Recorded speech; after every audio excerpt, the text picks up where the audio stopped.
그녀는 뛰어난 기술과 아름다운 외모로 각종 클럽에서 활약하는 매력적인 DJ였습니다.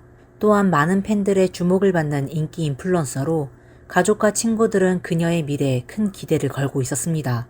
그러나 하룻밤 사이 이 아름다운 소녀는 불행히도 잔인하게 살해되어 버렸습니다. 경찰은 철저한 조사를 통해 그 의심을 외국에서 만난 남자친구에게 돌리게 되었습니다. 하지만 그 용의자는 단호하게 말하며 이렇게 주장했습니다. 그건 명백한 누명입니다. 나는 그녀를 너무 사랑했어요. 그녀를 위해서라면 내 생명도 바칠 수 있어요. 그녀를 해칠 리가 없어요. 안녕하세요. 미스터리 수사국에 오신 것을 환영합니다. 그럼 과연 진실은 무엇일까요? 이제 2023년으로 돌아가 이 사건을 되돌아보겠습니다. 보고타, 콜롬비아 중앙에 위치한 도시. 많은 연구기지와 국제 기업들이 모여 있어 콜롬비아의 금융과 상업의 중심지로 알려져 있습니다.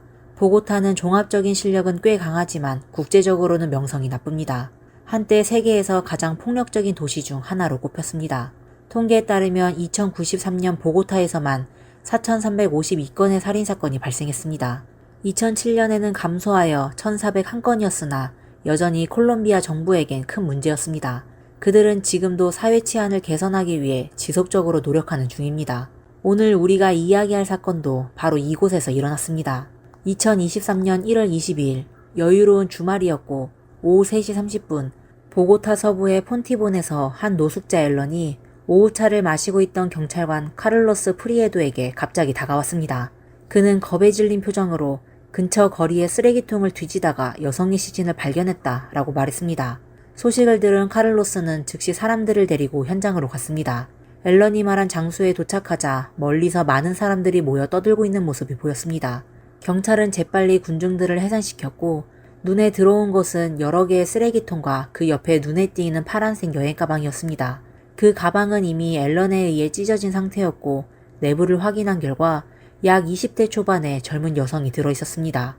여성의 몸은 곳곳에 상처가 있었고 얼굴은 부어 있었으며 노출된 피부에는 여러 곳에 명자국이 있었고 목에는 깊은 졸린 자국이 있었습니다.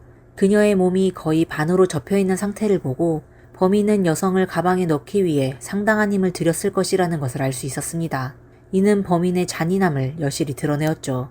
경찰은 긴급히 현장을 봉쇄했습니다. 증거를 수집하는 과정에서 하나의 세부사항이 그들의 주의를 끌었습니다. 여행 가방에는 매우 강력한 접착력을 가진 테이프가 여러 겹 감겨 있었고 그 위에는 여러 개의 비교적 선명한 지문이 남겨 있었습니다. 이것은 중요한 단서였습니다. 그러나 앨런의 한마디가 경찰에게 차가운 물을 끼얹었습니다. 그는 처음에는 가방이 테이프로 밀봉되어 있었어요. 내가 보물을 찾으려다가 열었기 때문에 그 지문은 아마 내가 상자를 열 때 실수로 남긴 것일 수도 있어요. 라고 말했습니다. 비록 좋은 소식은 아니었지만 조사는 계속해야 했습니다. 따라서 여성의 시신과 테이프 등은 모두 법의학센터로 보내져 추가 조사를 거쳤고 검사 결과는 다음날 바로 나왔습니다. 피해자의 얼굴에는 명백한 출혈과 부종이 있었고 전환과 요추 등에는 둔기로 맞은 흔적이 있었습니다. 법의학자는 이 소녀가 목이 졸려 질식사한 것으로 판단했으며 신체 상태를 바탕으로 그녀의 사망 시간을 22일 오전 8시에서 9시 사이로 추정했습니다. 즉 그녀의 시신이 발견된 바로 그날입니다. 테이프 위의 지문에 대해 조사한 결과 두 사람의 지문이 확인되었으며 그중 하나는 앨런의 것이었고 나머지 하나는 경찰의 지문 데이터베이스에서 일치하는 인물을 찾을 수 없었습니다. 지문 데이터베이스란 콜롬비아 시민이 주민등록증을 발급받을 때 지문을 채취하여 기록하는 시스템을 말합니다. 데이터베이스에서 일치하는 지문을 찾을 수 없었다는 것은 범인이 외국인일 가능성이 크다는 것을 의미했습니다. 사건 발생 후 보고타 당국은 공포를 일으키지 않기 위해 대규모 경찰력을 투입하여 수사를 진행했습니다. 또한 2,200만 콜롬비아 페소, 약 738만 원의 현상금을 발표하며 시민들의 활발한 제보를 촉구했습니다. 동시에 DNA 정보 데이터베이스와 현장에서 발견된 관련 증거들을 통해 빠르게 사망자의 신원을 확인할 수 있었습니다. 사망자의 이름은 발렌티나 트레스 팔라시오스, 나이는 22살이었으며 현지에서 꽤 유명하고 많은 사람들이 그녀를 알고 있었습니다. 발렌티나는 2001년에 태어나 보고타에서 자랐으며 그녀는 매우 아름답고 성격이 활발하고 밝아 많은 사람들에게 사랑을 받았습니다. 10대 시절 그녀는 클럽에서 신나는 락 음악에 매료되었고 그때부터 DJ가 되는 꿈을 꾸기 시작했습니다. 이후 관련 지식을 열심히 공부하며 몇 년간 노력한 끝에 발렌티나는 공식적으로 DJ로서의 경력을 시작했습니다. 그녀는 끊임없이 연습하고 열심히 노력한 덕분에 뛰어난 디제잉 기술을 자랑하며 많은 클럽으로부터 인정을 받고 초대를 받았습니다. 그녀의 아름다운 얼굴과 섹시한 몸매는 또 다른 매력 포인트였고 누가 아름다운 DJ의 공연을 거부할 수 있겠습니까? 가족과 친구들은 유용한 단서를 찾고자 했습니다. 발렌티나의 어머니인 라우라 히달고는 발렌티나가 바와 나이트클럽에서 공연할 때마다 그녀가 등장하면 분위기가 특별히 활기찼다고 말했습니다. 발렌티나는 자주 강렬한 리듬의 락 음악을 틀며 무대에서 관객들과 함께 밤새도록 열광적인 분위기에 빠져들었습니다. 몇 년 만에 발렌티나는 입소문을 타며 빠르게 유명해졌고 클럽 내에서는 그녀는 큰 인기를 끌었습니다. 더 넓은 세상을 보기 위해 발렌티나는 자주 해외 공연을 다녔으며 라틴 아메리카 여러 나라에서 발자취를 남겼습니다. 온라인에서는 3만 명의 열혈 팬을 보유하고 있었고 점점 더 많은 사람들이 그녀를 알게 되고 좋아하게 되었습니다. 이는 매우 성취감을 주는 과정이었습니다. 최근 발렌티나는 디스코 클럽에서 일하며 주로 각종 파티와 댄스 공연을 맡고 있었습니다. 그녀의 첫 몇 번의 공연은 매우 훌륭했고 사람들은 그녀의 다음 공연을 기대하고 있었습니다. 전체적으로 발렌티나는 매우 아름답고 훌륭하며 성격이 밝고 낙천적인 소녀였습니다. 발렌티나의 배경을 알게 된 경찰은 파티에서 어떤 불량배들이 그녀에게 관심을 가졌고 구애의 실패에 그녀를 살해했을 가능성을 추측했습니다. 발렌티나의 사건적 행적을 파악하기 위해 경찰은 그녀의 친구들을 찾았습니다. 최근 1년 동안 발렌티나는 존이라는 남자친구를 사귀었는데 그는 36살의 미국인으로 결혼한 적도 있었고 3명의 자녀를 두고 있었습니다. 그의 자녀는 드문 암을 이겨내면서 미국 전 하원 의장인 폴 라이언과 함께 찍은 사진도 있었습니다. 발렌티나와 존은 2022년 한 데이팅 앱을 통해 만났습니다.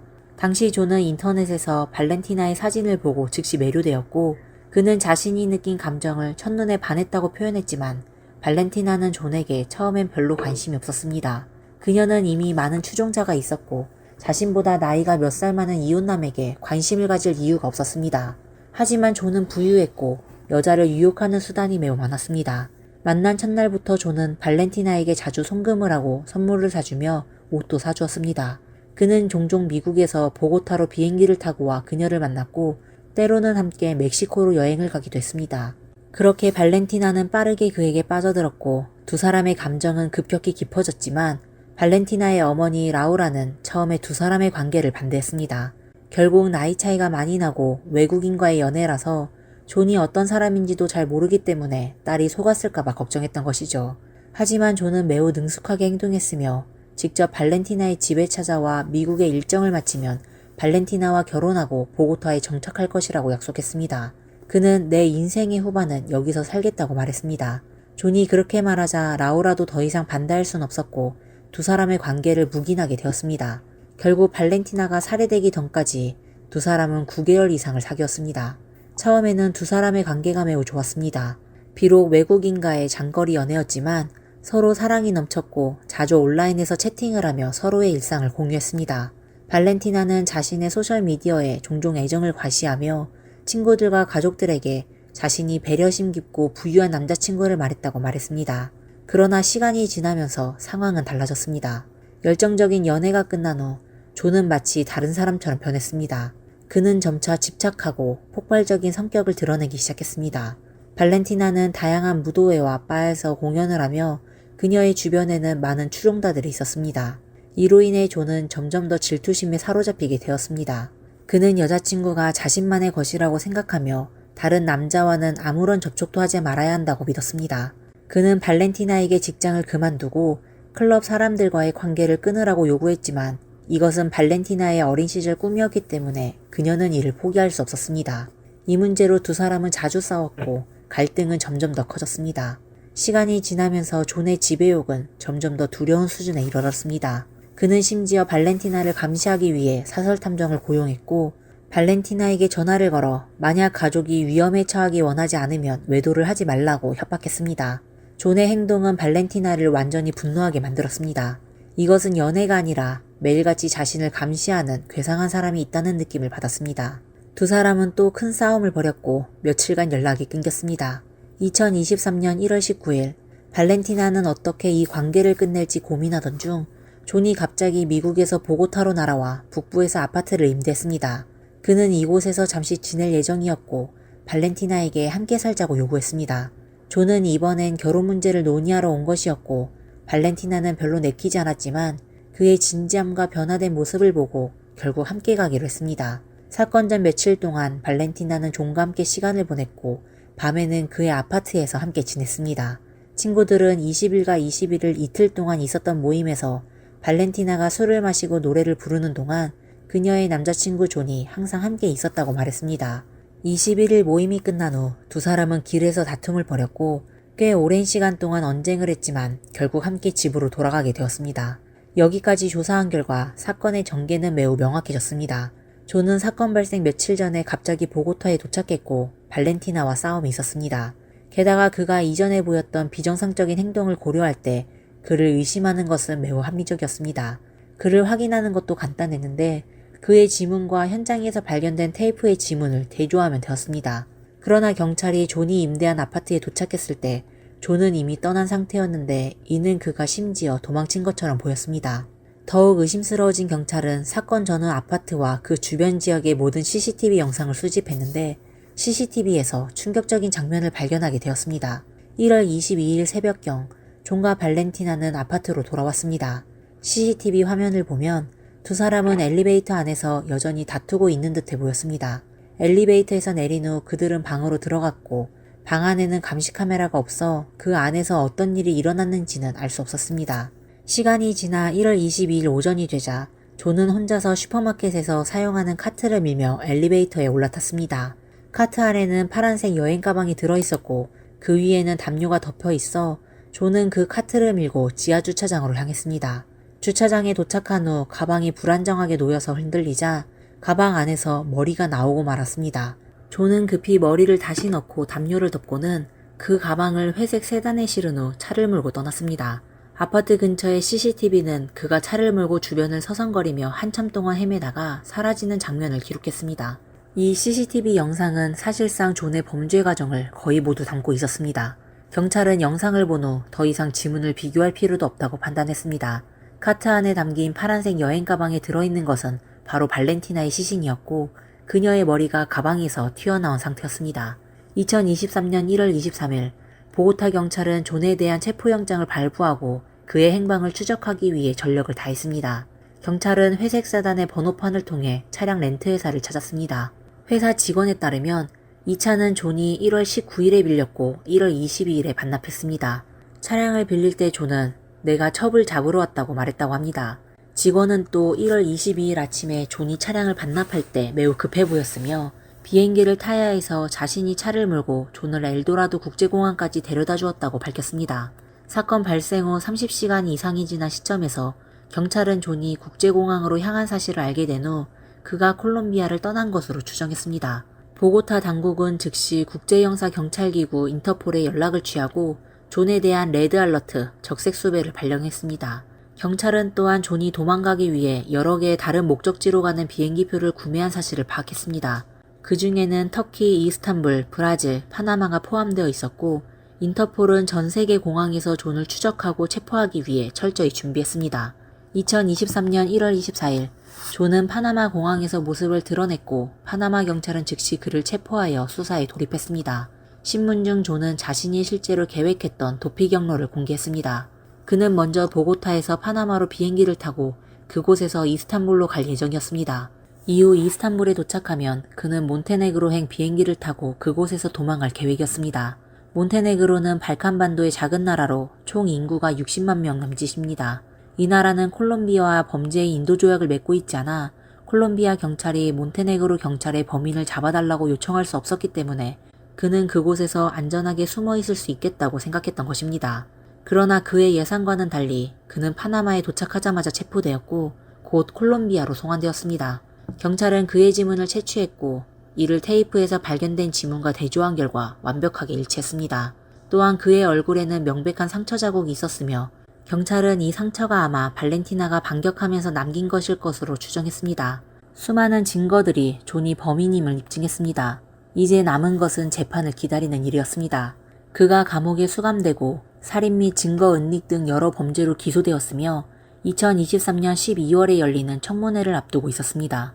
그러나 청문회가 시작되기도 전에 존은 적극적으로 반격에 나섰습니다. 그는 미국에서 전문 변호사를 고용해 보고타 당국이 자신을 콜롬비아로 송환한 것은 불법이라고 주장하며 법적 대응을 시작했습니다. 존은 발렌티나의 사망과 자신은 아무런 관계가 없다고 주장하며 자신이 이를 증명할 수 있는 증거가 있다고 말했습니다. 그는 발렌티나의 어머니, 친구들, 그리고 클럽 주인들이 모두 거짓말을 하고 있다고 주장하며 사실은 전혀 다르다고 했습니다. 존은 세계에서 유일하게 진실을 아는 사람이 바로 자신이라고 언급하며 법정에서 자신에게 공정한 재판이 내려질 것이라고 확신한다고 말했습니다. 그는 자신이 무죄이며 이를 입증할 수 있는 충분한 증거가 있다고 자신감을 보였습니다. 2023년 12월 4일 보고타 법원에서 발렌티나 살해 사건에 대한 청문회가 공식적으로 열렸습니다. 많은 증인들이 출석했으며 그 중에는 발렌티나의 시신을 발견한 앨런, 사건을 처리한 카를로스 경찰, 지문을 검증한 법의학자, 발렌티나의 어머니와 친구들이 포함되어 있었습니다. 이들 중 가장 감정적으로 격한 반응을 보인 것은 발렌티나의 어머니 라우라였습니다. 그녀는 법정에서 판사에게 존의 주장을 믿지 말아달라고 간절히 호소했습니다. 라우라는 발렌티나가 최근에 수술을 받아 매우 연약하고 건강이 좋지 않았다고 언급했으며 존이 이를 알고 있으면서도 그녀를 무자비하게 폭행하고 모욕했다고 주장했습니다. 그녀는 결국 딸을 잃은 슬픔에 찬 목소리로 법정에서 울부짖으며 그 고통은 그녀를 거의 미치게 만들었습니다. 존은 라우라의 격렬한 비난에도 여전히 자신이 억울하다는 무고한 표정을 지었습니다. 이후 경찰은 그에게 사건이 발생한 당일 밤의 경과를 설명하라고 요구했고 그의 진술은 법관을 매우 곤란하게 만들었습니다. 존은 이렇게 회상했습니다. 21일 밤 저는 여자친구와 함께 파티에서 술을 많이 마셨고 불법 약물을 사용했습니다. 그때가 처음으로 불법 약물을 접한 거였고 술의 영향으로 의식이 매우 흐릿해졌습니다. 집에 돌아가서는 여자친구와 관계를 가졌다는 것은 어렴풋이 기억납니다. 그동안 우리의 연애 생활에서는 종종 특별한 게임을 하곤 했는데 그중 하나가 상대방의 목을 넥타이로 묶어 가벼운 질식을 유도하는 것이었습니다. 그날 밤에도 우리는 같은 일을 했지만 제가 넥타이로 그녀의 목을 조였는지 아니면 그녀가 스스로 그렇게 했는지는 기억나지 않습니다. 존은 이 말을 하며 무척 답답해 보였고 마치 기억을 잃어버린 것에 대해 괴로워하는 듯 보였습니다. 어쨌든 그날 밤의 많은 세부사항은 전혀 기억나지 않습니다. 그저 술에 취해 금방 잠이 들었던 것밖에 기억이 나지 않습니다. 아침에 일어나서 샤워를 하려고 했을 때 여자친구의 얼굴이 창백하게 변해 있고 옆에 누워 있어 그녀의 목에는 넥타이가 감겨 있었던 걸 발견했습니다. 존은 연인의 갑작스러운 죽음이 자신에게 큰 충격을 주었으며 알코올과 불법 약물의 후유증이 아직 남아있어 그의 생각이 혼란스러워졌다고 말했습니다. 그는 자신이 발렌티나를 해칠 수 없다고 확신했지만 현장 증거들이 자신에게 너무 불리하다고 인정했습니다. 존은 미국에서 콜롬비아의 사법 시스템이 매우 부패하다고 여겨졌다는 점을 언급하며 자신이 콜롬비아에서 살인 혐의를 받게 된다면 불공정한 대우를 받을 가능성이 크다고 생각했습니다. 더 나아가 그는 감옥에 갇히게 되면 다른 수감자들에게 해를 입을 수도 있다고 우려했습니다. 그래서 그는 자신의 안전을 보장하기 위해 발렌티나의 시신을 숨기고 콜롬비아를 탈출하기로 결심했다고 합니다. 그는 자신이 이렇게 하는 것이 옳지 않다는 것을 알고 있었지만 어쩔 수 없이 그렇게 할 수밖에 없었다고 주장했습니다. 그 후 존은 차를 몰고 보고타를 몇 번 돌며 결국 발렌티나의 시신이 담긴 가방을 테이프로 밀봉한 후 폰티본 지역의 쓰레기통에 버렸습니다. 그는 여러 번 강조하며 여자친구의 시신을 숨긴 이유는 두려움 때문이었다고 말했습니다. 또한 발렌티나의 사망은 알코올과 불법 약물의 영향으로 그녀의 의식이 흐려졌고 그로 인해 게임을 하던 중 과도한 질식이 발생했기 때문에 자신의 잘못이 아니라고 주장했습니다. 그는 또한 발렌티나가 불법 약물을 사용한 장면을 촬영한 동영상도 가지고 있다고 주장했습니다. 존의 진술을 들은 모든 사람들은 그가 사실을 왜곡하고 있다고 느꼈습니다. 누구나 그의 의도를 볼 수 있었고 발렌티나의 사망을 불법 약물 때문이라고 돌려 말하며 자신의 죄를 면하려는 시도라는 점이 명백했습니다. 법관 역시 바보가 아니었기에 그런 주장을 쉽게 믿을 리는 없었습니다. 발렌티나 몸에 난 상처들은 명백히 폭행에 의한 것이었고 이는 존과는 때려야 뗄 수 없는 관계였습니다. 검사 역시 발렌티나가 맞은 흔적이 명백히 주먹에 의한 것이라고 밝혔고 그녀에게 남아있는 자국은 소녀의 힘으로는 만들 수 없다고 말했습니다. 그가 제시한 동영상 증거는 발렌티나가 불법 약물을 사용했다는 사실만 보여줄 뿐 존의 무죄를 입증할 수는 없었습니다. 검찰은 존이 말한 발렌티나의 사망 과정이 사실과 다르다고 주장했습니다. 실제로는 두 사람의 관계가 악화되었고 22일 새벽 그들은 격렬하게 싸우다가 존이 발렌티나를 폭행하고 잔인하게 넥타이로 그녀를 살해한 후 시신을 숨기기 위해 가방에 넣었고 증거를 없앴다고 했습니다. 존은 이에 대해 항의했지만 모든 증거는 그의 주장을 반박하고 있었습니다. 여러 차례 재판 끝에 콜롬비아 당국은 그가 국제적으로 범죄를 저지르고 시신을 훼손한 후 세해로 도주하는 사건이 매우 심각한 범죄라며 이는 중대한 살인사건에 해당한다고 판단했습니다. 결국 2024년 6월 존은 42년 8개월의 징역형을 선고받았으며 예고된 대로 그의 후반생은 감옥에서 보내게 될 것입니다. 오늘의 이야기는 여기까지입니다. 그럼 다음 시간에 다시 찾아뵙겠습니다. 감사합니다. 스쿠버 다이빙은 인기 있는 해양 스포츠인데요. 오래된 난파선이든 아름다운 산호초든 다이빙을 통해 전부 직접 경험할 수 있습니다. 티나 왓슨도 바닷속 풍경을 경험하고 싶어 신혼여행에서 스쿠버 다이빙 일정을 예약하였죠. 하지만 불행히도 그녀의 인생은 바닷속에서 끝나게 되었습니다. 그녀는 사고로 숨지게 되었을까요? 아니면 누군가의 계획으로 숨지게 된 것일까요? 안녕하세요. 미스터리 수사국입니다. 오늘은 미제로 남게 된 사건에 관해 이야기해 보겠습니다. 티나는 1977년 2월 13일 서독에서 태어났지만 안타깝게도 신생아 때부터 입양 리스트에 오르게 되었습니다. 하지만 1980년 1월 24일에 미국에 있는 신디와 토마스에게 공식적으로 입양되어 엘라베마주 워커 컨트리에 살다가 여러 번 이사한 후 버밍엄에 정착했습니다. 티나와 여동생 알란다의 사이는 아주 좋았고 화목한 가족이었습니다.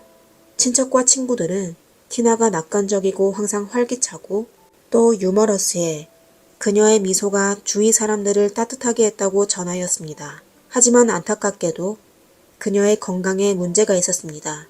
그녀는 발작성 상심실성 빈맥 진단을 받았었는데요. 심실 이외의 모든 심장 조직에서 갑작스럽게 빠른 박동이 발생할 수 있었습니다. 증상은 빠르게 나타났다가 사라졌습니다. 그리고 발병하게 되면 심계항진, 숨가쁨, 흉통 등 증상이 있었습니다. 결국 티나는 심장병 때문에 약을 먹기 시작하였습니다. 약물이 증상을 완화시켜 주었지만 반대로 힘이 빠지는 부작용도 있었습니다. 2001년 24세가 된 티나는 버밍엄에 있는 엘라베마 대학교에서 공부하고 있었습니다. 그녀는 약을 끊기 위하여 간단한 수술을 받게 되었습니다. 티나의 가족들을 따르면 수술 후 그녀의 건강은 이전보다 많이 좋아졌습니다. 그리고 티나는 대학에서 남편인 게이브 왓슨을 만나게 되어 2001년 1월에 사귀기 시작했습니다. 대학 졸업 후 티나는 의류 매장에서 매니저 일을 하게 되었습니다. 그리고 게이브는 아버지네 포장회사에서 버블랩 영업을 하였습니다. 게이브는 1977년 3월 5일에 태어났는데요. 부모님이 보기에 게이브는 항상 주변 사람들과 잘 어울리는 온화하고 예의 바른 청년이었습니다. 게이브와 티나는 서로를 만나기 전에 각자 여러 사람을 만나봤지만 결국 헤어지게 되었습니다. 두 사람의 관계에 대해 주변 사람들은 좋다고 하는 사람도 있으며 별로 좋게 보지 않는 사람도 있었습니다. 티나의 가족은 게이브가 통제욕이 너무 강하여 그를 별로 좋아하지 않았습니다. 그리고 그는 대인관계에 있어 성숙하지 않았습니다. 예를 들어 2003년 2월 10일에 티나네 아버지에게 전화하여 티나와 결혼하고 싶다고 말한 사건이 있었습니다. 그의 행동에 티나의 가족들은 어이가 없었지만 중요한 일이니 만나서 상의하는 게 좋을 거라고 둘러 대답했습니다. 게이브에게 좋은 인상은 없었지만 티나의 부모는 딸 연애에 대해 간섭하지 않고 두 사람의 관계가 유지될 수 있게 두었습니다. 적어도 겉보기에 두 사람의 관계는 꽤 괜찮아 보였습니다. 꼭 문제를 꼽자면 게이브가 55회나 스쿠버 다이빙을 한 다이빙 마니아라는 것일 겁니다. 심지어 인증된 구조 다이버였습니다. 그리고 반대로 티나는 이에 별로 관심이 없었습니다. 두 사람 모두 일이 너무 바빴고 같이 살고 있지 않아 주말에만 데이트할 수가 있었는데요. 게이브가 주말마다 다이빙을 하므로 티나가 남자친구와 더 많은 시간을 보내려면 그와 함께 다이빙해야 했습니다. 그러다 2003년 초에 티나는 게이브의 추천으로 다이빙 코스에 등록했습니다. 이 점 또한 티나의 가족은 게이브가 티나의 건강에 관심이 없다고 생각하게 되어 그를 더욱 싫어하게 되었습니다. 다이빙 강사는 자신이 가르친 학생 중 티나가 가장 긴장을 잘하는 사람이라고 말했습니다. 그녀는 바닷속 환경에 익숙하지 않아서인지 엄청나게 무서워하였습니다. 심지어 실내 다이빙 장소에서 기절한 적도 있었습니다. 이런저런 문제가 많았었지만 티나는 마침내 자신의 노력으로 다이빙 코스를 마쳤습니다. 앞서 2003년 2월에 게이브는 티나와 결혼하고 싶어 티나의 아버지에게 전화를 건 적이 있었죠. 토니는 바로 허락하지 않았지만 그는 여전히 그해 4월에 티나에게 청혼하여 결국 티나가 동의하였습니다. 하지만 이때 황당한 일이 발생하게 되었습니다. 약혼 5개월 만에 티나는 아버지 토미에게 본인의 보험 수익자를 약혼자 게이브로 변경하고 싶다고 하였습니다. 하지만 토미는 어딘가 수상하여 두 사람의 신혼여행이 끝난 후 다시 보자고 하였습니다.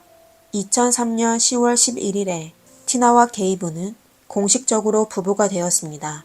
그리고 티나가 어렸을 때부터 꿈꿔왔던 결혼식도 진행하게 되었습니다. 게이비가 줄곧 그레이트 베리어 리프라는 곳에서 다이빙하고 싶어하여 그들은 호주에서 신혼여행을 하기로 하였습니다. 지금 이 영상은 티나가 신혼여행을 위하여 가방을 싸고 있는 모습입니다. 그리고 그녀가 이 세상에 남긴 마지막 영상 중 하나였습니다. 10월 15일에 두 사람은 시드니에 도착하였습니다. 그리고 그들은 6일 동안 시드니를 관광하기 시작하여 아쿠아리움 그리고 유명한 오페라 하우스에 들렸습니다.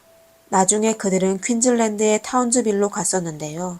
그곳에는 관광객이 많았으며 또 유명한 다이빙 장소이기도 하였습니다. 그중 가장 유명한 다이빙 장소 중 하나인 용갈라 난파선이 있는 곳이었습니다. 용갈라 난파선은 1903년에 생산된 것인데 한때 기술이 아주 뛰어난 증기선이었습니다. 그러다 1911년에 용갈라는 멜버른에서 출발하여 항해 중에 열대성 저기압을 만나 거대한 파도와 암초로 침몰되었습니다. 그 당시 122명의 탑승객이 있었는데 전부 사망했습니다. 그러다 1958년에서야 산호초로 뒤덮인 채 사람들에게 알려졌습니다. 그리고 그 난파선은 이미 해양 생물의 새로운 보금자리가 되었습니다. 이렇게 역사적으로 유명한 용갈라는 다양하고 아름다운 물고기로 전 세계적으로 다이빙을 즐겨하는 사람들의 시선을 끌게 되었습니다. 게이브가 관심을 가지게 된 것도 당연한 일이었습니다. 그리고 용갈라 난파선은 아주 아름다웠지만 바다 아래에 강한 저류가 종종 있었고 또 아주 깊은 곳에 있어 다이빙하기가 쉽지 않았습니다. 이 다이빙 안전 등급 리스트의 가장 왼쪽 행은 각자 다른 색으로 표시되었습니다. 쉬운 단계부터 어려운 단계까지 녹색, 노란색, 빨간색으로 표시되어 있습니다. 그리고 각 레벨은 다이버의 경험이 필요했고 잠수 조건도 명시되어 있었습니다. 게이브의 경우 55회 다이빙 경험이 있었지만 그중 15번만이 바다에서 진행하여 겨우 노란색 등급으로 분류되었습니다. 그리고 티나는 다이빙 활동을 5번만 하여 또 그녀는 바다에서 다이빙한 경험이 없어 등급이 가장 낮은 녹색으로 분류되었습니다. 그리고 그들이 도전하여 관광할 난파선은 가장 높은 레드 레벨에 속하였습니다. 규정상 그들의 다이빙 지도자 웨이드 싱글턴은 두 사람의 다이빙 실력을 자세히 기록하여야 했지만 그는 그렇게 하지 않았으며 산소통에 두 사람이 해당하는 색상의 라벨을 붙여놓지도 않았습니다.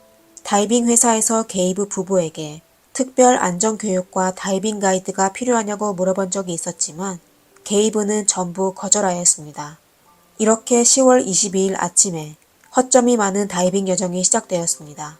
보트에는 티나와 게이브 외에도 12명의 직원과 3명의 다이빙 전문가, 총 23명의 승객이 탑승했습니다. 오전 9시경 보트는 용갈라가 침몰당한 위측에 도착하게 되어 티나 게이브 외에 4명이 다이빙하기 시작하였습니다. 그러다 얼마 지나지 않아 게이브 부부는 다시 배로 돌아왔는데요. 게이브는 자신의 다이브 컴퓨터에 문제가 있는 것 같다며 배터리를 조정한 뒤 아내와 함께 다시 바닷속으로 들어갔습니다. 몇 분 후 게이브는 다시 수면 위로 올라왔지만 이번에는 혼자였습니다. 그는 웨이드에게 바다 밑의 저류가 상상했던 것보다 훨씬 강하다고 하며 티나가 지금 위험에 빠졌다고 말하였습니다. 웨이드가 가능한 한 빨리 티나를 찾아 보트로 데려갔지만 그 당시 이미 10분이 지났습니다. 이어서 45분간 심폐소생술을 진행했지만 그녀의 호흡은 다시 돌아오지 않았습니다. 결혼한 지 11일밖에 안 된 티나는 그렇게 목숨을 잃게 되었습니다. 이튿날 티나는 부검실로 보내져 법의학 검사를 받게 되었습니다. 법의학자는 다량의 공기 색전증을 발견했지만 티나가 질병으로 숨지게 되었는지는 확인할 수 없어 결국 익사로 결론을 내렸습니다.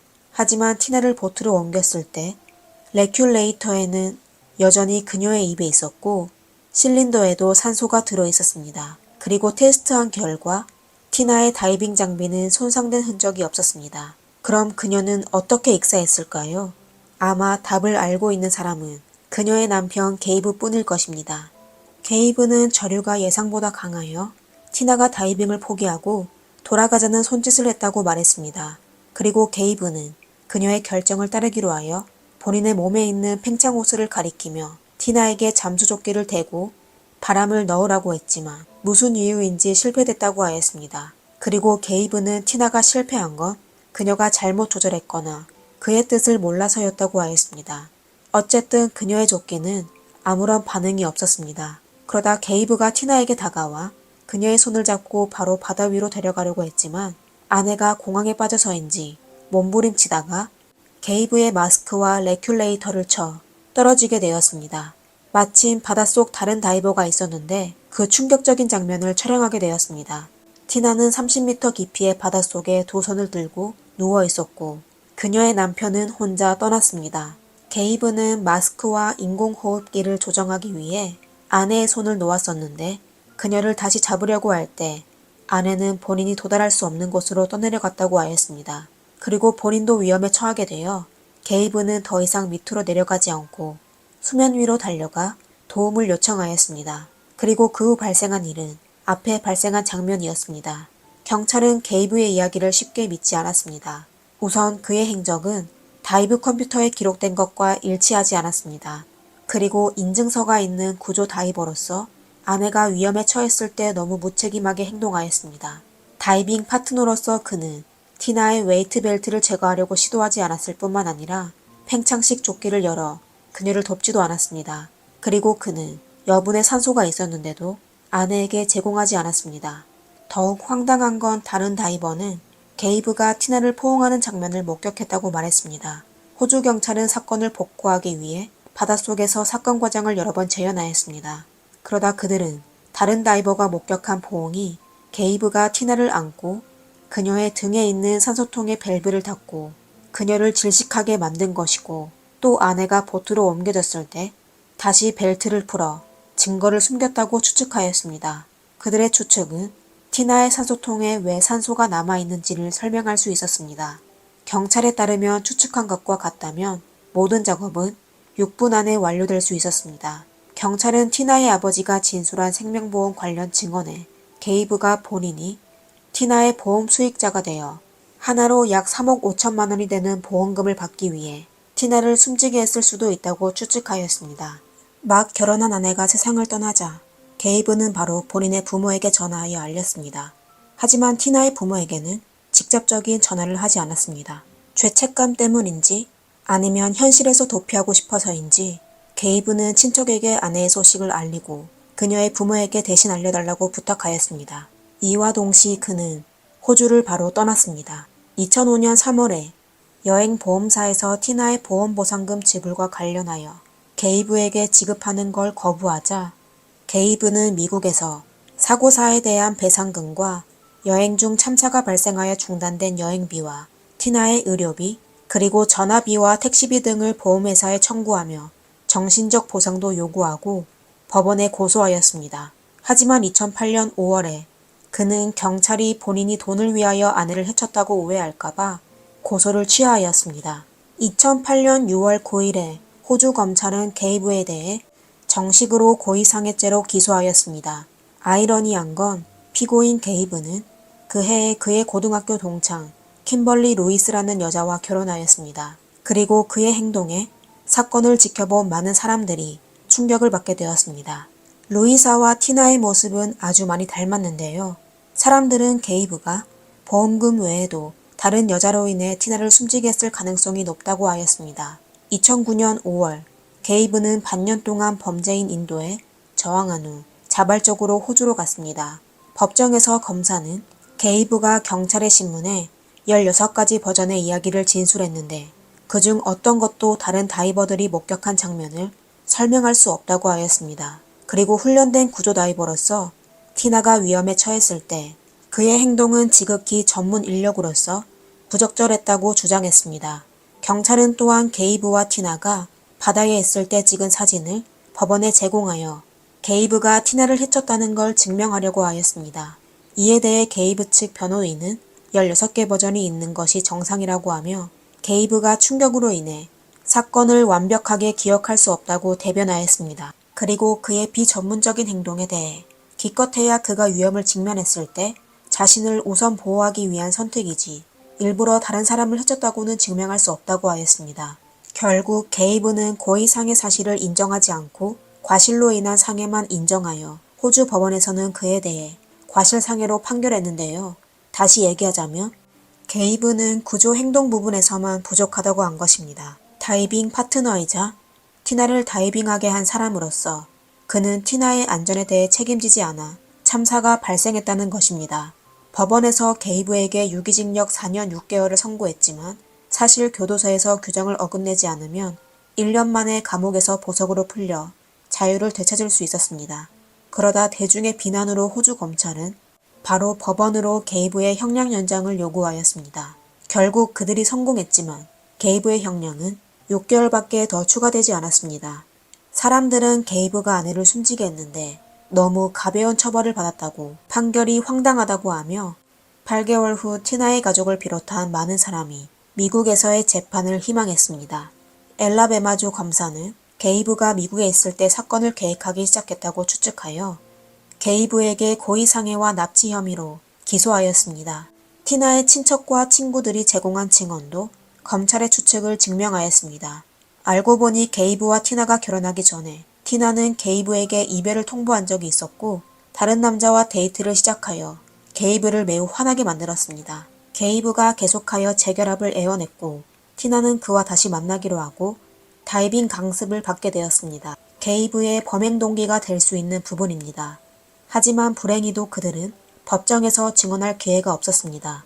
티나가 세상을 떠나 그들의 증언이 그녀의 확인을 받을 수 없어 법원에서는 무효로 판결하였습니다. 그리고 티나의 아버지가 증언한 보험 관련 얘기도 신뢰성이 떨어졌습니다. 매체의 인터뷰에서 티나의 가족은 법원의 결정으로 티나 측 증언이 4분의 3이 인정되지 않았다고 말했습니다. 그리고 여러 다이빙 전문가도 티나 사건에 대해 분석했었는데요. 베테랑 다이버인 피터 패트릭은 게이브의 진술이 완전히 믿을 수 없다고 하였습니다. 전문가들은 티나가 경험이 부족한 초보로서 위험성이 아주 낮은 실내 수역에서도 기절했었는데 탁 트인 바다에서 긴장하는 게 아주 정상적이라고 하였습니다. 게다가 그녀는 물에 들어가기 전에 심장 검사를 받지 않아 더욱 긴장하여 호흡 속도가 흐트러질 가능성이 높았고 또 그녀의 심장 기능 문제로 익사하게 되었다고 하였습니다.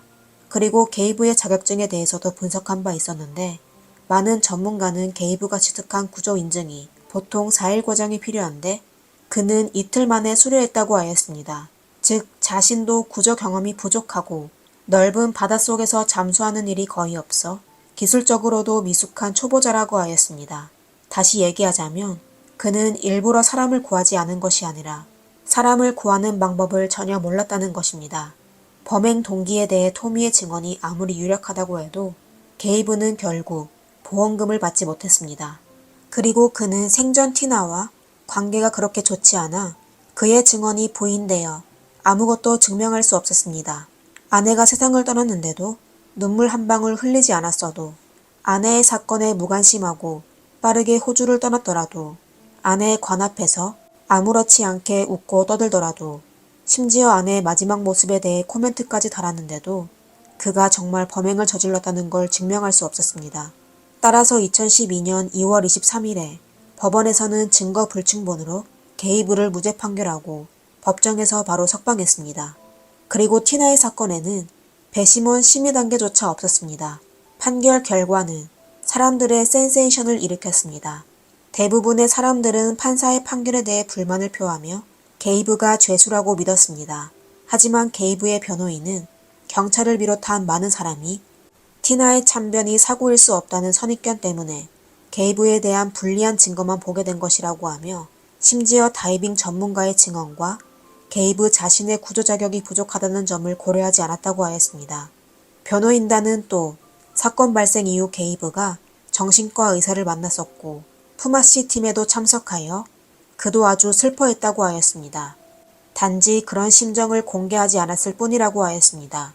게이브의 부모는 항상 아들을 지지했으며 대중에게 법과 판사를 믿어야 두 가정을 슬픔에서 완전히 벗어나게 할 수 있을 거라고 하였습니다. 우리는 게이브가 범인인지 아닌지를 판단할 수 없었지만 그동안 그의 행동은 실제로 부적절하였습니다. 처음 티나는 가족과 가까운 곳에 묻혀졌습니다. 하지만 게이브는 2007년에 티나를 무덤 속에서 파내 그녀의 가족과 상의하지도 않고 그가 구입한 다른 묘지로 그녀를 옮겼습니다. 그리고 티나의 묘지에는 아무런 표시도 없었는데요. 2009년에서야 게이브는 아주 작은 묘비를 설치하였습니다. 이에 따라 토미는 분노하여 게이브에게 딸을 다시 매장할 거니 티나를 돌려달라고 하였습니다. 그리고 티나의 가족은 딸의 무덤에 둔 꽃과 카드가 계속 없어지게 된 것을 알게 되었습니다. 심지어 쇠사슬로 꽃을 묶어도 아무 소용이 없었습니다. 할 수 없이 그들은 경찰에 신고하여 CCTV를 설치했었는데 충격적인 장면을 보게 되었습니다.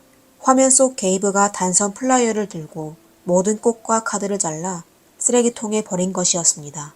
그에게 왜 그런 짓을 했었는지 물었을 때 게이브는 아내의 묘지에 둔 꽃이 크기만 크고 촌스러운 싸구려 플라스틱이라고 하였습니다. 다시 말하자면 못생겼다는 것입니다.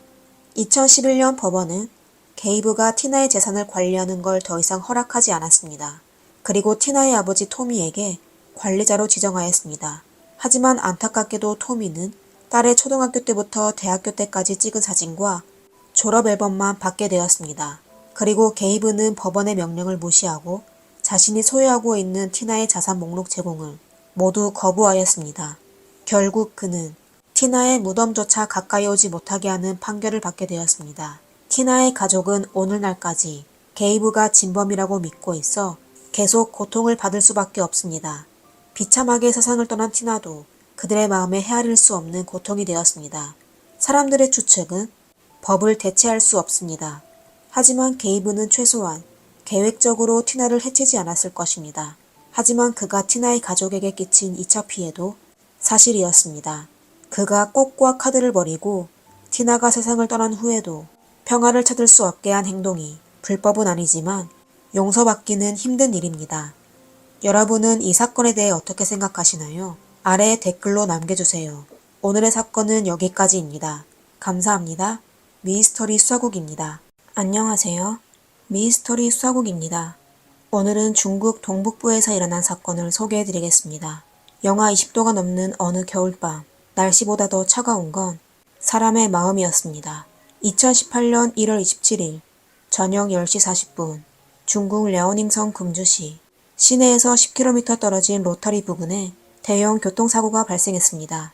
베이징 번호판을 단 토요타 오프로드 차량이 도로 옆 보호벽에 충돌하여 한 명은 그 자리에서 숨지게 됐고 또 다른 한 명도 중상을 입었습니다. 사고가 발생한 로터리는 금주시 도농교차로에 위치하였습니다. 근처에는 마을이 없고 그나마도 1km 거리에 장례식장이 있고 3km 내외의 지역에는 CCTV조차 설치되어 있지 않았습니다. 그리고 낮에도 지나가는 차량이 거의 없어 교통경찰마저 한밤중에 일어난 교통사고에 매우 놀랐습니다. 소방대원이 현장에 도착하여 구조작업을 시작하였습니다. 차량의 앞부분이 완전히 파손되어 소방대원은 수십 분간의 작업을 거쳐 드디어 운전석에 앉은 남성을 차량에서 끌어냈습니다. 남자의 가슴에는 베개를 얹고 있었고 에어백도 터져 있었습니다. 그의 온몸에는 빨간 액체로 물들어 있었고 의식도 희미하게 남아 있었습니다. 차 안에는 상처가 심각한 여성 한 명도 있었는데요. 상반신은 앞좌석 가운데 엎드려 있으며 이미 세상을 떠났습니다. 교통경찰은 두 사람을 병원으로 보내고 나서 사고 현장을 조사하기 시작하였습니다. 그들은 조사하면서 몇 가지 이상한 곳을 발견하였습니다. 첫 번째 의문점은 문을 열었을 때 차 안에는 코를 찌르는 알코올 냄새가 났었지만 운전자의 몸에는 알코올 성분이 검출되지 않았습니다. 그리고 두 번째 의문점은 음주운전도 아닌데 왜 넓은 도로에서 굳이 난간에 충돌하게 된 것일까요? 또 세 번째 의문점은 운전자의 키는 169cm밖에 안 되는데 운전석 의자는 다리가 긴 사람이 운전한 것처럼 뒤로 조절되어 있었습니다. 다시 얘기하자면 운전자가 핸들을 잡으려면 몸을 곧게 펴고 팔을 뻗어야 했습니다. 그는 왜 그렇게 불편한 자세로 운전하고 있었을까요? 그리고 교통사고 현장에는 브레이크를 작동한 자국이 없었습니다. 차가 폐차될 정도로 충돌했다는 건 그 당시 차량의 속도가 시속 80km 이상이어야 했습니다. 경찰은 같은 모델의 차량을 사고 현장으로 몰고 가 그 당시 충돌 상황에 대해 여러 차례 리허설을 진행하였습니다. 그리고 거듭된 시험 끝에 시속 60km가 로타리 안전운전 제한 속도인 것을 확인했습니다. 운전자가 고의로 벽에 부딪히지 않는 한 시속 80km의 주행 속도는 완전 무리였습니다. 이 결론이 난 후 교통경찰도 꽤 놀랐습니다. 교통사고 현장의 비극적인 장면이 바로 눈앞에 벌어진 것만 같았습니다. 운전자 저우진은 병원에서 막 위기의 시기를 극복하였습니다. 그가 목숨을 걸고 벽에 부딪힌 이유는 과연 무엇일까요? 그리고 이때 사고로 숨지게 된 여성의 신원도 확인되었습니다.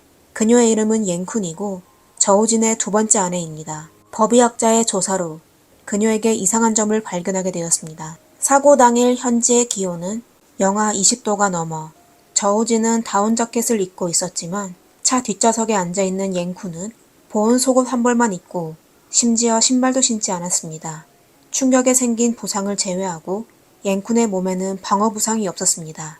일반인이 만약 응급 상황에 부닥치게 되면 순간적으로 자기 상체를 보호하기 위해 양손이나 두 팔을 이용하여 무의식적으로 몸을 막는 행동을 하게 됩니다. 하지만 이렇게 강한 충돌에도 옌쿤의 두 팔과 손에는 골절 같은 부상이 없었고 심지어 찰과상도 없었습니다. 이에 법의학자는 아주 의아해하였습니다. 이런 상황을 설명하자면 사고 당시 옌쿤은 의식을 잃었을 가능성이 높다는 것입니다. 즉, 그녀는 혼수 상태에 빠져 있었다는 것입니다. 법의학자는 가족들의 동의를 얻은 뒤 옌쿤에 대해 추가 신체 검사를 진행하여 옌쿤의 몸에서 두 종류의 신경 억제제 잔류물을 검출하였습니다. 카바마제핀과 클로자핀, 이 두 종류의 약물을 과다 복용하게 되면 혼수 상태와 졸음을 유발하게 됩니다. 옌쿤의 가족은 옌쿤이 간지를 앓고 있어 카바마제핀을 복용한 이력이 있다고 경찰에게 말했습니다. 클로자핀과 카바마제핀은 상호 배타적인 약물입니다. 카바마제핀은 간지를 치료하는 약품이고 클로자핀은 중국에서 엄격히 통제되는 항정신성 약물로 과다 복용하면 간지를 유발할 수 있어 두 약물을 동시에 사용해서는 안 됩니다. 이에 법의학자는 사고 당시 옌쿤은 의식을 잃은 상태였다는 걸 더욱 확신하였습니다. 옌쿤의 부모는 딸이 갑작스럽게 목숨을 잃게 되고 사위는 병원에서 중태에 빠지게 되어 큰 슬픔에 빠졌습니다. 옌쿤의 가족에 따르면 저우진은 중국 려오닝성 금주 출신이며 베이징에서 중형 레스토랑을 운영하고 있었습니다. 그리고 옌쿤은 베이징 출신으로 한 가족의 막내딸이며 성격이 굉장히 활발했습니다. 그녀는 저우진보다 6살이 어리고 키가 크고 몸매가 좋았습니다. 옌쿤이 10살 때 고열로 인한 간지를 앓게 되어 그때부터 그녀의 부모는 이 어린 딸을 유별히 사랑하고 각별히 돌보았습니다. 또 결혼하고 아이를 낳은 이후 옌쿤의 간질은 다시 재발하지 않았습니다. 저우진과 옌쿤은 각각 두 번째 결혼인데요. 각자 미성년자 자녀가 있었습니다. 옌쿤의 부모의 입장에서 보기에 저우진은 여러 조건에서 옌쿤보다 떨어졌습니다. 하지만 그의 성격은 아주 좋았습니다. 옌쿤이 다소 다혈질이라 저우진을 향해 자주 큰소리치고 핀잔을 주었음에도 그는 화내지 않고 항상 옌쿤을 이해하려 노력해 둘 사이에는 다툼이 전혀 없었습니다. 옌쿤의 부모는 성격이 온순한 사이를 점점 인정하며 가족으로 맞아주었습니다. 추후 베이징의 오래된 집을 팔고 그들에게 베이징에서의 새 집을 구입해 주었으며 주말에는 늘 딸과 사이를 위하여 요리와 청소를 해주었습니다. 저우진은 사람들이 보기에 아주 모범적인 남편이었습니다.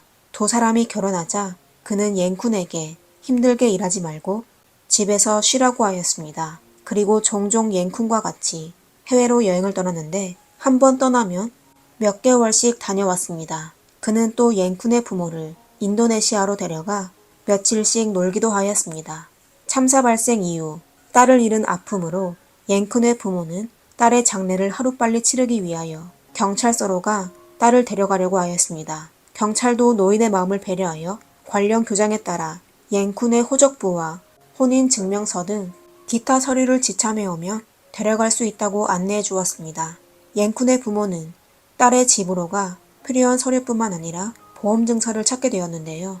8개 보험사에서 발행한 30개의 보험증권이 여행가방 하나를 가득 채웠습니다. 그리고 전부 생명보험으로 부부가 서로의 100%의 수익자가 되었습니다. 계산해보면 옌쿤이 갑작스럽게 숨지게 되었을 경우 저우지는 2,900만 위안, 하나로 약 53억 원의 보험금을 받을 수 있었습니다. 그 엄청난 숫자가 옌쿤의 가족에게 충격을 주었습니다. 그들은 발견한 걸 교통경찰에게 신고하였습니다. 사건은 공안국 범죄수사팀으로 이관되었습니다. 경찰은 저우진과 그의 아내 집을 수색하기 시작하였습니다. 그러다 한 구석에서 숨겨진 작은 박스에 저우진이 쓴 36통의 손편지가 있는 걸 발견하였습니다. 소신자는 전부 그의 전처였습니다. 편지에는 너 아직도 내가 너를 때렸다고 원망하고 있는 거야? 내가 이렇게 빌게 동의하지 않는다면 당신은 정말 사람도 아니야 라는 내용도 있었고 또 영자야 당분간의 이별은 앞으로 더 나은 시작을 위한 거야 라는 사랑의 고백도 담겨 있었습니다. 경찰은 또 저우진의 재정 상황을 조사했습니다. 그러다 저우진의 레스토랑이 옌쿤과 결혼한 직후 문을 닫았다는 사실을 발견했습니다. 그리고 증권 계좌를 통하여 그가 반년 만에 300만 위안, 하나로 약 5억 5천만 원 이상의 손해를 봤으며 은행 계좌가 청산됐을 뿐만 아니라 장부엔 600만 위안, 약 11억 원이 넘는 빚도 있었습니다. 그리고 그는 부자도 아니고 베이징과 금주에 부동산도 없었습니다. 그는 심지어 절도 전과가 있고 또 빚을 갚기 위하여 옌쿤 부모가 구매한 집을 저당 잡기까지 했습니다. 그런데도 그는 매년 연간 16만 위안, 하나로 약 3천만 원이 되는 본인과 아내의 보험금을 지불하였습니다. 그가 그러는 이유는 말을 하지 않아도 여러분께서는 어느 정도 짐작했을 것입니다. 범죄수사팀은 사건을 인계받은 후 사고 차량의 블랙박스를 테스트 진행하였습니다. 데이터에 따르면 사고 발생 4.2초 전에 사고 차량의 속도는 시속 82km에서 시속 88km로 가속되었습니다. 그리고 엔진 회전수는 2400에서 4000 회전으로 치솟았습니다. 하이랜더 차량의 경우 이는 저우진이 로타리로 진입할 때 브레이크를 밟는 대신 엑셀레이터를 밟아 거의 직행하여 벽에 부딪혔다는 것입니다. 이것 또한 저우진이 왜 베개를 가슴에 안고 시트를 가장 뒷자리로 조정하여 지극히 불편한 자세로 운전한 이유도 설명할 수 있었습니다. 그는 분명 교통사고가 일어날 것이라는 걸 알고 있어 충격을 대비했습니다. 경찰은 저우진이 입원하고 있는 병원에 도착하여 일반 교통사고를 조사하는 척하며 상황을 물었습니다. 경찰의 신문에 저우진은 아주 여유롭게 자연스러운 표정을 지으며 한 번 죽었어 라고 농담까지 했습니다. 저우진의 설명에 따르면 1월 27일 아침 그와 옌쿤은 사찰에 갔다가 베이징으로 돌아가는 고속도로를 탔습니다. 돌아가던 중 문득 누나에게 할 말이 있어 금주 방향으로 차를 돌렸으며 옌쿤과 함께 휴게소에서 저녁도 먹었습니다. 그러다 저녁 10시가 지나 그는 길을 잃어 차량을 끌고 로터리 근처로 가게 되었습니다. 그리고 바로 이때 저우진이 물을 마시려고 텀블러를 열었는데 실수로 컵에 담긴 뜨거운 물을 다리에 쏟게 되어 너무 뜨거워서 운전대를 잡지 못하여 벽에 부딪히게 되었다고 했습니다. 보기에 논리적인 대답이었지만 사실 허점이 많았습니다. 첫 번째, 휴게소 모니터링 결과 사건 당일 식사를 하기 위해 차에서 내린 사람은 저우진 혼자였습니다. 그리고 두 번째, 차 안에서 각 한 개의 플라스틱 컵과 텀블러를 발견하였는데 전부 뚜껑이 닫혀 있었습니다. 또 누수 흔적이 없어 저우진은 분명 거짓말을 한 것입니다. 사고 후 2년 동안 저우진은 10번의 수술을 받았고 2년 동안 병원을 떠나지 않았습니다. 그러다 2019년 10월에 경찰은 저우진을 고의상해 및 보험 사기 혐의로 체포하였습니다. 체포 당일 경찰은 법에 따라 저우진의 휴대폰을 압수하려고 했지만 저우진은 조카가 휴대폰을 수리하러 갔다며 거짓말하며 핸드폰을 내놓으려고 하지 않았습니다. 你配合一下公安机关工作，手机给我。不是，我是配合你，现在电话我没在这儿在哪儿呢？啊。在哪儿呢？我刚给您打的电话呀。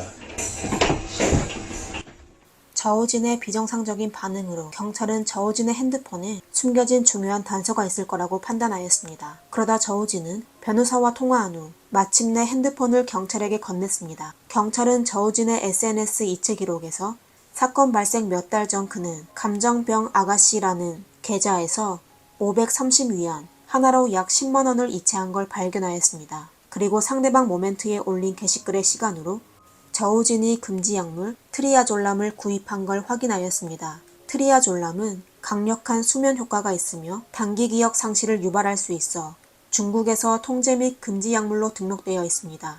이에 저우진은 어머니의 불면증을 치료하기 위해 트리아졸람을 구입했다고 주장하였습니다. 그리고 그는 옌쿤에게 그 약을 투여했다는 사실을 단호하게 거부했습니다. 경찰은 바로 불법 약품을 판매한 허우머 씨를 찾아냈는데 그는 트리아졸람을 전혀 구할 수 없어 항상 트리아졸람을 판매했다고 하였습니다. 그리고 클로자핀이 바로 법의학자가 발견한 옌쿤을 혼수 상태에 빠뜨린 약물이었습니다. 이렇게 하여 경찰은 유력한 증거를 확보하게 되었습니다. 반박할 수 없는 증거의 저우진은 본인의 범행 사실을 인정하게 되었습니다.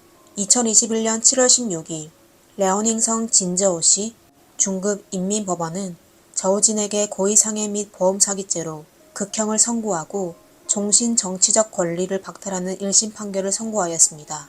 이에 저우진은 항소를 제기했으며 그에 대한 최종 판결은 아직 나오지 않았습니다. 그리고 저우진에게 약물을 판매한 허우머 씨에게는 가짜 약물 판매 혐의로 징역 1년 6개월을 선고하였습니다. 이렇게 사건은 여기에서 끝나게 되었습니다. 저우진의 실체가 폭로된 후 옌쿤의 가족은 사건이 발생하기 몇 달 전에 저우진과 옌쿤이 진저우에서 또 다른 교통사고를 당했다는 걸 회상하게 되었습니다. 그 당시에도 저우진이 운전하고 있었고 옌쿤은 조수석에 앉아 있었습니다. 차량은 속이 빈 전신주와 충돌했고 두 사람 모두 안전벨트를 착용하고 있어 그리고 또 에어백이 터져 옌쿤은 약간의 찰과상만 입었을 뿐입니다. 이에 옌쿤의 가족은 저우진이 딸을 보호해준 것에 감사를 표한 적도 있었습니다. 지금 생각해보면 아주 끔찍한 일이었습니다. 국제보험감독자 협의회 추정에 따르면 매년 보험사건 중 약 20%에서 30%는 보험사기 사건이었습니다. 뉴스에서도 부부 중 한 명이 보험금을 위하여 상대방을 해치는 사건이 종종 실렸습니다. 여러분 또한 모르는 보험 상품을 보게 되면 꼭 주의해야 합니다. 영상을 재미있게 보셨다면 좋아요와 구독 부탁드리겠습니다. 이상 미스터리 수사국이었습니다. 감사합니다. 다음 영상에서 뵙겠습니다.